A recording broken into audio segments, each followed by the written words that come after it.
I thought the worst was a prank gone wrong, just a husband lashing out before things cooled down. I told myself he was overreacting, that marriages survived worse. Then the envelope came, pages of legal filing stacked thicker than her excuses. I told myself finding that bottle in my purse was no big deal, that Deacon was just being dramatic like always, turning nothing into something because he hated looking foolish. I thought he would yell, maybe sulk for a few days, then drop it the way he dropped every other argument we ever had. So when the courier showed up later, with papers stamped with words like custody, separation, and property division, I still kept telling myself I hadn't actually done anything wrong at all. The whole thing started on a Thursday evening when Deacon came home early from work, something he almost never did, and found my purse sitting on the kitchen counter where I had dropped it after running errands. I was in the laundry room starting a load when I heard the faint sound of the zipper opening, followed by a silence so deep it made the hair on my arm stand up. When I came back into the kitchen, Deacon was standing there holding the small bottle in his hand, turning it slowly like he was trying to make sense of it. He didn't say anything at first, just looked at it, then at me, his expression so calm it was worse than yelling.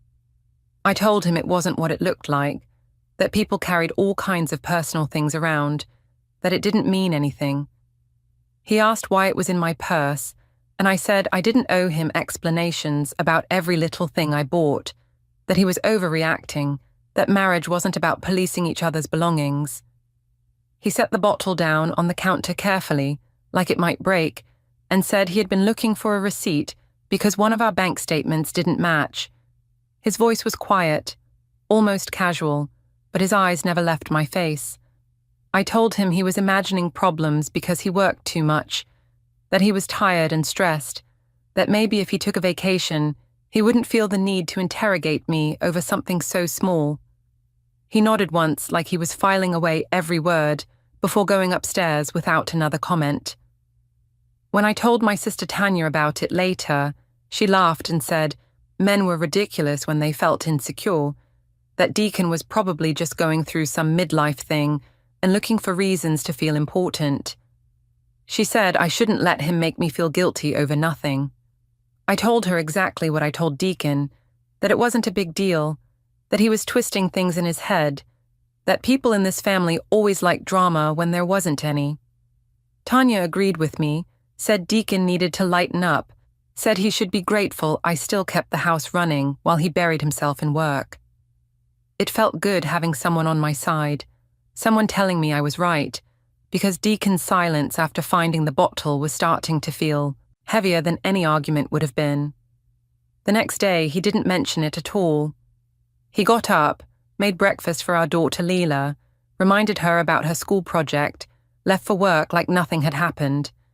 I told myself that meant he realized he had overreacted, that maybe he even felt foolish for making assumptions he couldn't prove. But when I picked up my purse to leave for work, I noticed the bottle was gone. I told myself he probably just moved it somewhere, that maybe he didn't want Lila to see it and ask questions, that he wasn't the type to do anything spiteful or strange.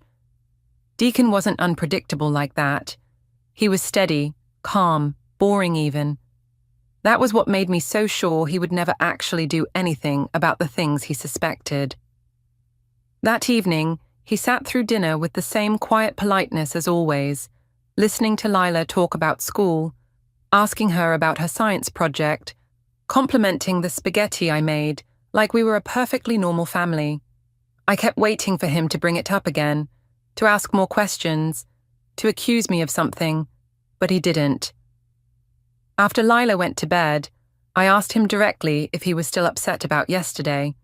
He said he wasn't upset, he was just thinking about a lot of things lately. I asked what things, but he only said we would talk soon and went into his office, closing the door behind him. That night, as I was scrolling through my phone before bed, I got a message from an unknown number.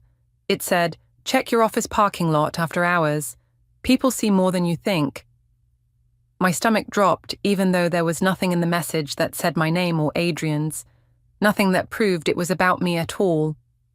I deleted it immediately before Deacon could see it, because I didn't want to hear him ask questions I wasn't ready to answer.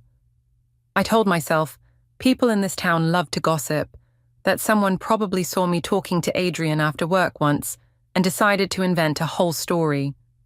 People here had nothing better to do.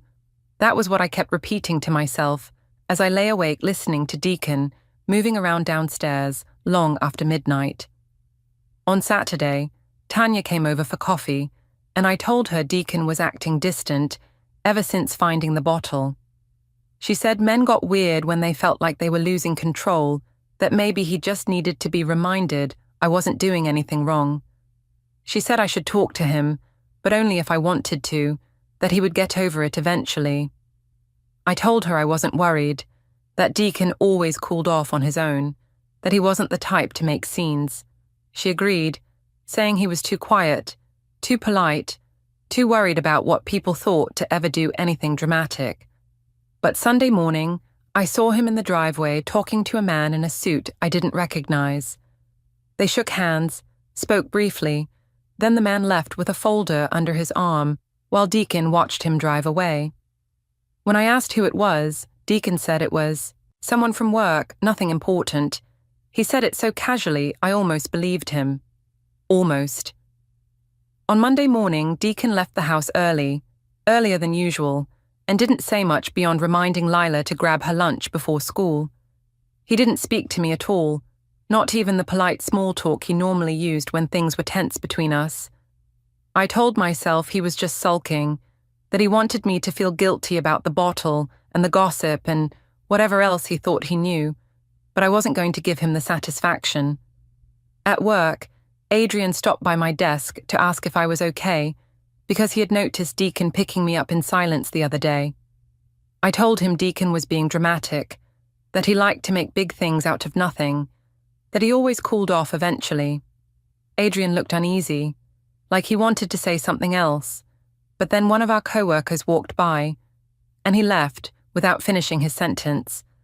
That afternoon, when I went to the break room, 2 women from accounting were whispering and stopped talking the moment I walked in. They gave me polite smiles. Too polite, the kind people give when they've been discussing something they shouldn't.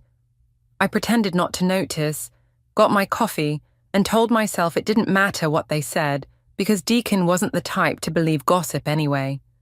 He was too logical, too careful, too worried about appearances. Still, when I caught my reflection in the vending machine glass, I wondered if people could tell just by looking at me that something had happened, even if nothing had really happened at all, not the way they imagined. That evening, Deacon came home later than usual. He ate dinner with Lila, asked about her day, helped her with her math homework, all with the same calm politeness as before. He didn't mention the bottle. He didn't mention the gossip. He didn't mention anything at all to me beyond passing comments about groceries and bills, things that made us sound like business partners instead of husband and wife. After Lila went to bed, I tried to start a conversation, but Deacon said he had work to do and went into his office, closing the door behind him.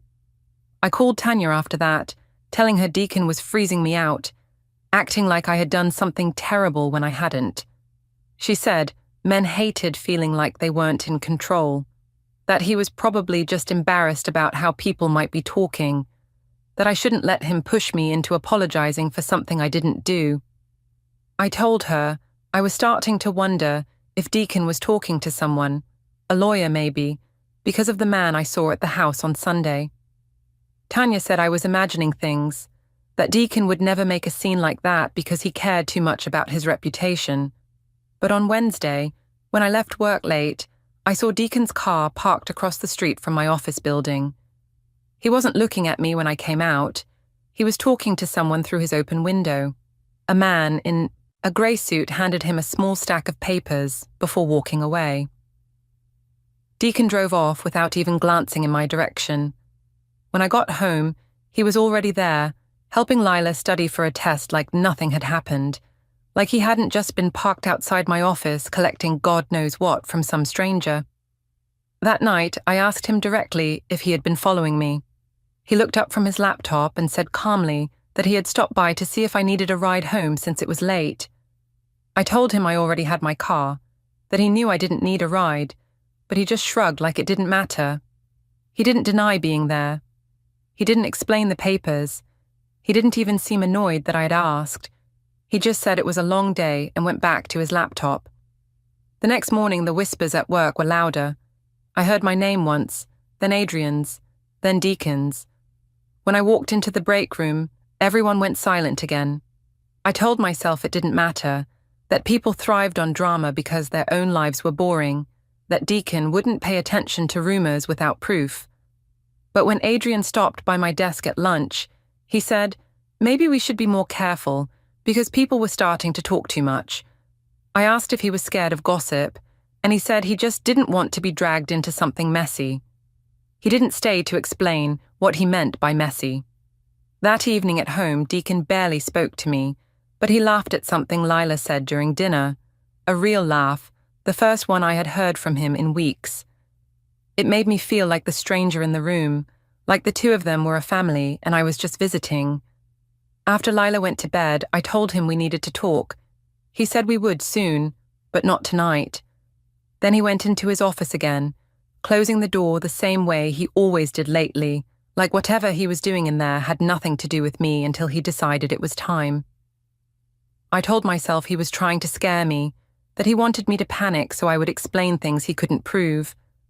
But when I saw an envelope from a law office sitting half hidden under a pile of mail on his desk the next morning, my stomach sank, even as I told myself it was probably about taxes or work contracts. I didn't move it. I didn't want him to know I had seen it. I just kept telling myself he wouldn't really do anything. Not Deacon, not my husband. By the weekend, the whispers had made their way beyond my office and into the neighborhood, carried by people who pretended to be concerned but lived for the thrill of gossip. At the grocery store, I overheard two women near the produce aisle talking about Deacon and me, lowering their voices when they saw me walk past, but not enough to hide the words, husband, affair, and lawyer. I kept my head high, acting like I didn't hear, telling myself it didn't matter because people loved to invent things when they were bored. That was what I told Tanya too when she came over for coffee that afternoon, saying she had heard someone mention Adrian's name at the salon in connection with mine. I laughed like it was ridiculous, said people needed better hobbies, but Tanya didn't laugh with me this time. She asked if there was anything I wasn't telling her. I said no, of course not, that Deacon was letting gossip get to him, and that was the real problem here. She looked unconvinced but didn't push it further. That evening, we went to a birthday party for one of Deacon's co-workers at a cafe downtown.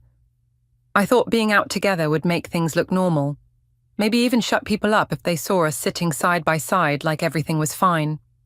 At first, it almost worked.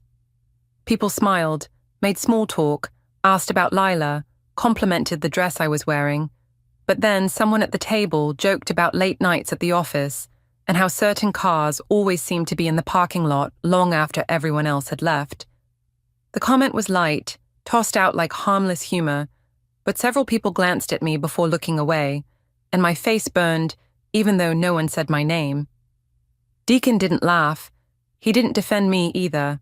He just sat there stirring his coffee slowly while the conversation stumbled forward around us. I said people needed to stop listening to small-town rumors, that nothing good ever came from bored minds with too much time on their hands. My voice was too bright, too defensive, and I hated how obvious it sounded even to me. No one argued, but no one rushed to agree with me either. When we got home that night, Deacon put Lila to bed and then went into his office without a word. I followed him, asked if he was really going to let people spread lies about me without saying anything. He said calmly that people could only spread what they saw, not what they imagined. I asked what that was supposed to mean, but he didn't answer. He just looked at me for a long moment, then went back to his laptop like the conversation was over. The next day, Patricia called. She said Deacon had seemed quiet at the party, asked if everything was okay between us. Her tone was polite but heavy, like she already suspected the answer. I told her Deacon had been stressed with work, that people were gossiping about things they didn't understand, that he was letting it get to him when he shouldn't. She said Deacon had lost weight lately, that he looked like someone carrying too much on his own. She didn't say whose fault she thought that was, but the pause after her words made it clear enough. Meanwhile, at work, Adrian had started keeping his distance. He stopped stopping by my desk, stopped texting after hours, stopped walking with me to the parking lot. When I asked if something was wrong, he said quietly that he didn't want to get dragged into anything messy. I told him people were exaggerating, that it would all blow over, but he only said he hoped so before walking away. It hit me then that he was already protecting himself while I was still pretending nothing serious was happening. That evening, Deacon came home with a folder under his arm and went straight into his office. At dinner, he was polite as always, asking Lila about school, helping her with her science homework, talking about her upcoming field trip.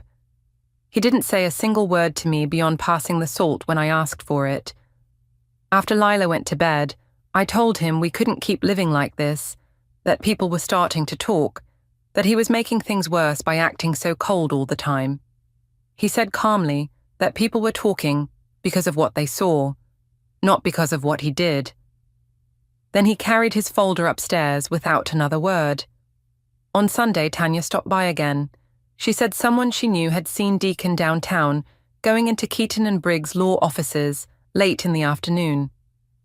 I told her he was probably handling taxes, or something boring like that, but my voice cracked halfway through the sentence. She asked if I was sure, and I said yes, even though we both knew I wasn't. That night, as I was cleaning up the kitchen, I saw Deacon slip something into the filing cabinet in his office before locking it. When I asked what it was, he said it was nothing I needed to worry about. He said it so calmly, so politely, that I almost believed him. Almost. By the middle of the next week, the tension in the house felt like a weight pressing down on everything we did, thick and heavy, even when no one spoke about it directly. Deacon kept moving through the days with the same quiet politeness, getting Lila ready for school, packing her lunches, paying bills, mowing the lawn, doing all the normal things a husband and father would do, but never once looking at me the way he used to. When he did speak to me, it was about practical matters only. Groceries running low, the water bill due, Lila needing new shoes. Never about us. Never about what was happening beneath the surface. I told myself he was sulking, that he was dragging things out so I would feel guilty and admit to things he couldn't prove, but his calmness started to feel different now, more like planning than pouting. On Thursday, I decided to break the ice by cooking his favorite meal, the one I hadn't made in years. I set the table before he got home, lit candles, even changed into a dress instead of my usual work clothes, like I was trying to rewind time back to when things were normal. Deacon came in carrying his briefcase, glanced at the table, thanked me for dinner in that same calm tone, and sat down with Lila like everything was perfectly ordinary. We ate mostly in silence, except for Lila chatting about a project at school, her voice the only bright sound in a house that felt too quiet all the time now. When she asked if we could go to the zoo on Saturday like we used to, Deacon said he would be busy and maybe another time. He didn't look at me when he said it, but I felt the words land like a door closing anyway. After dinner, I told him we needed to talk.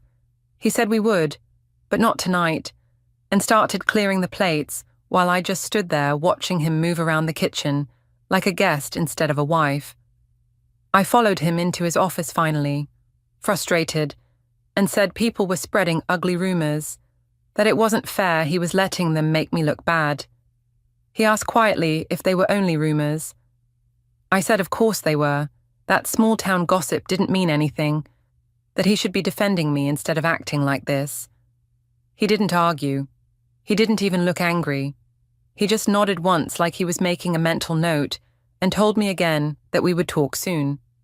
Then he closed his laptop and went upstairs without another word. On Friday, Tanya called saying someone she knew saw Deacon at the courthouse earlier in the week. My stomach tightened, even as I told her he was probably there, paying a traffic ticket, or handling some paperwork for work. She was quiet for a long moment before asking if I was sure, and I snapped that of course I was sure, even though I wasn't. That evening, Deacon came home with a thick envelope in his hand and set it on the counter before going upstairs to change. When I asked what it was, he said it was for me, his voice still perfectly calm, like we were discussing the mail instead of whatever this really was. I waited until he left the room before opening it. Inside were papers with words like petition for separation, custody motion, and asset protection order printed across the top in bold letters. There were dates, case numbers, instructions, even a temporary order scheduling a hearing 2 weeks from now. My name was written everywhere, page after page, spelling out things I didn't want to believe were real. When Deacon came back downstairs, I demanded to know what this was supposed to be. He said it was exactly what it looked like. I told him he was overreacting, that he was humiliating me over gossip, that he was letting people control our marriage with lies. He said calmly that it wasn't about gossip, it was about truth, about evidence, about things he had been watching for a long time before anyone else ever whispered a word. I told him he was ruining our family out of pride, that Lila didn't deserve this, that he was going to regret turning his own daughter's life upside down just to punish me. He said Lila deserved stability, that she deserved parents who didn't live like strangers, under the same roof pretending everything was fine. He said this wasn't punishment, it was preparation.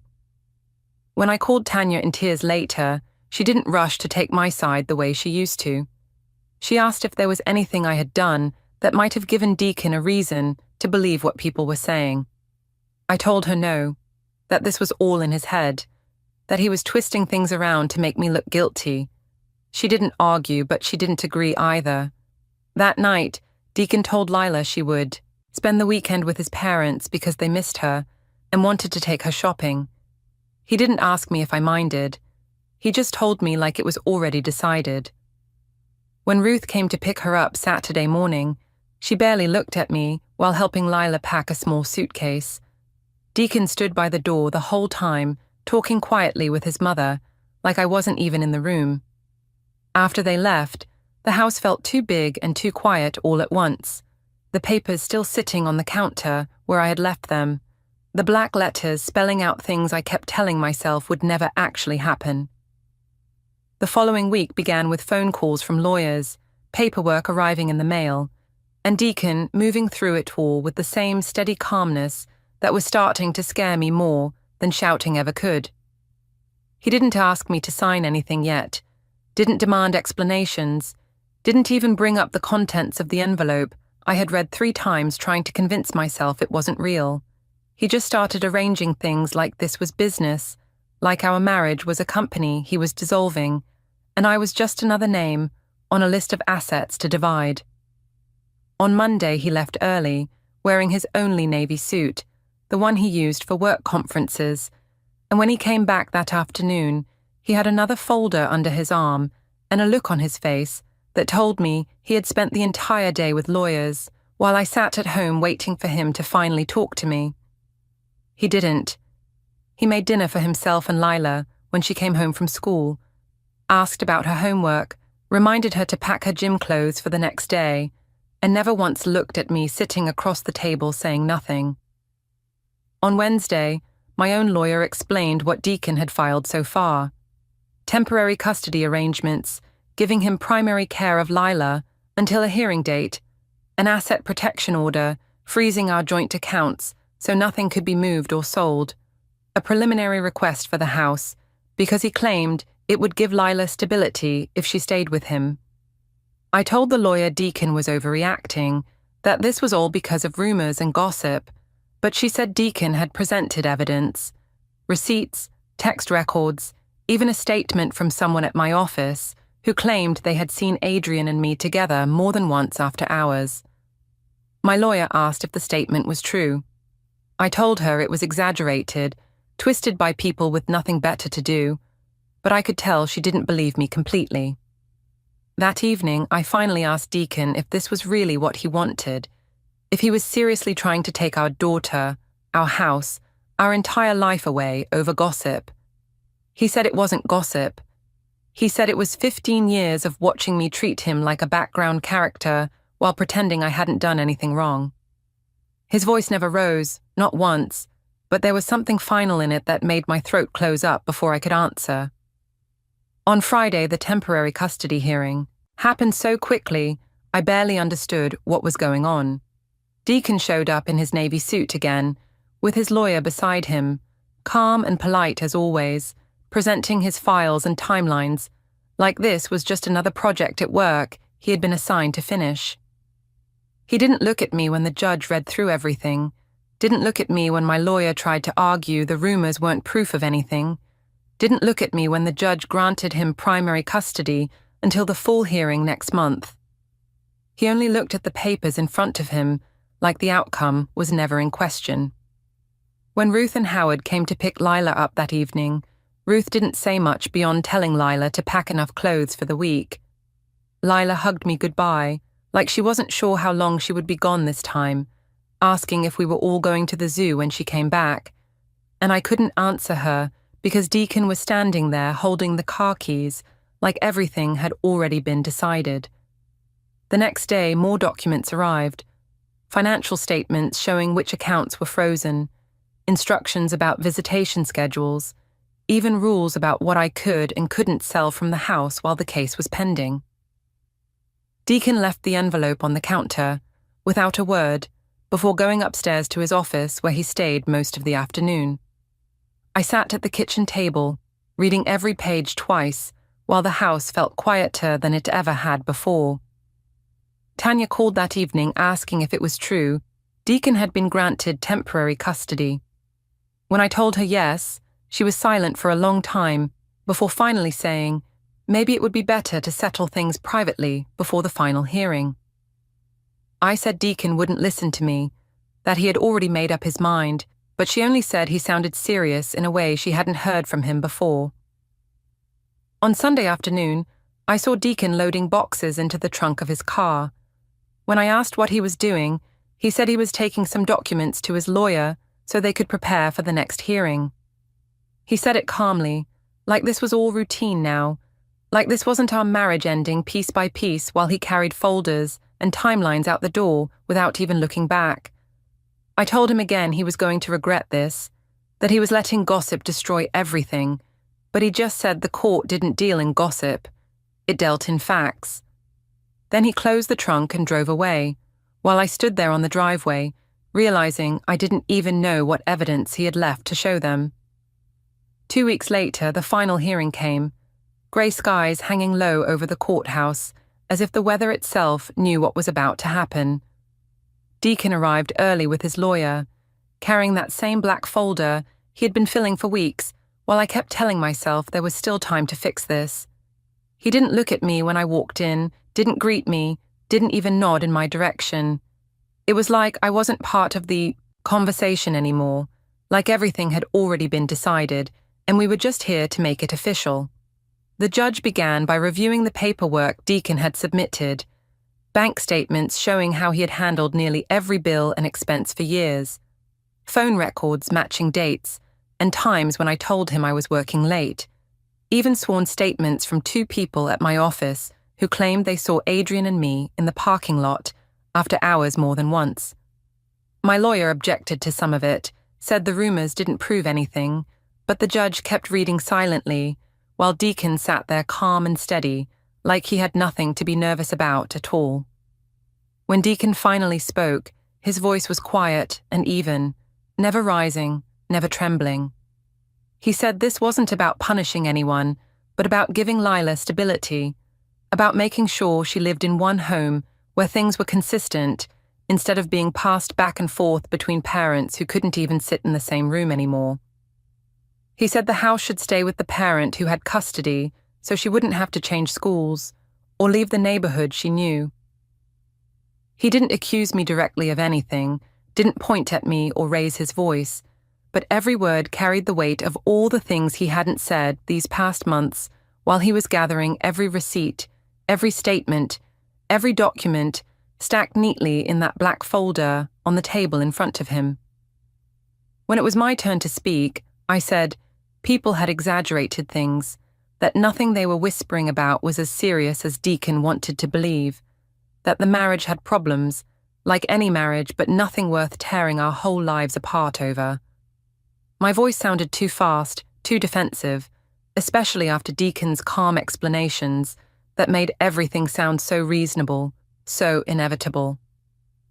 The judge asked a few questions about dates, about finances, about why Deacon had been living in the guest room for weeks while I kept insisting everything was fine. I tried to say it was just space, just stress, just temporary, but the words felt thin even as I said them, because everyone in the room could see this wasn't temporary at all. The ruling didn't take long. The judge said the evidence showed a pattern of neglecting the marriage, of instability that would make shared custody difficult right now. Deacon was granted full custody of Lila with visitation for me on alternating weekends and certain holidays. The house would stay with Deacon, so Lila's routine wouldn't be disrupted. The joint accounts would be divided according to the prenup, which heavily favored him since he had kept most savings in his name all along. The car titles, the insurance policies, even the storage unit we rented last summer for old furniture, every detail was listed in black and white, divided neatly, like this was just another business contract being closed out instead of 15 years of marriage ending in less than an hour. Deacon thanked. The judge shook his lawyer's hand and began gathering his papers while I just stood there frozen with the copy the clerk handed me, the official stamp at the bottom of the last page, making everything final, whether I believed it or not. Outside the courthouse, Ruth and Howard were waiting with Lila, who hugged Deacon first before giving me a small, uncertain hug, like she didn't know what was supposed to happen next. She asked if she was going to live at Grandma's now, and Deacon told her no, she would be at home with him, that nothing in her day-to-day life would change except the schedule for seeing me. His voice was calm and warm when he spoke to her, the same voice he had used with the judge, the same voice he had used with everyone but me these past weeks. I wanted to tell Lila this wasn't fair, that I was still her mother, that things would go back to the way they used to be, but the words wouldn't come because even I didn't believe them anymore. Deacon put her bag in the car, opened the door for her, thanked his parents for bringing her, then told me the visitation schedule was already in the paperwork, so there wouldn't be any confusion. He said it like we were discussing office hours instead of a daughter's life. Then he drove away with her, the car turning the corner without him looking back once. I stood there on the courthouse steps, holding the folder the clerk had given me, pages of dates and signatures and divisions stamped with the court seal. Realizing Deacon had ended the marriage without ever shouting, without ever slamming a door, without giving me a single chance to control the story the way I had always done before.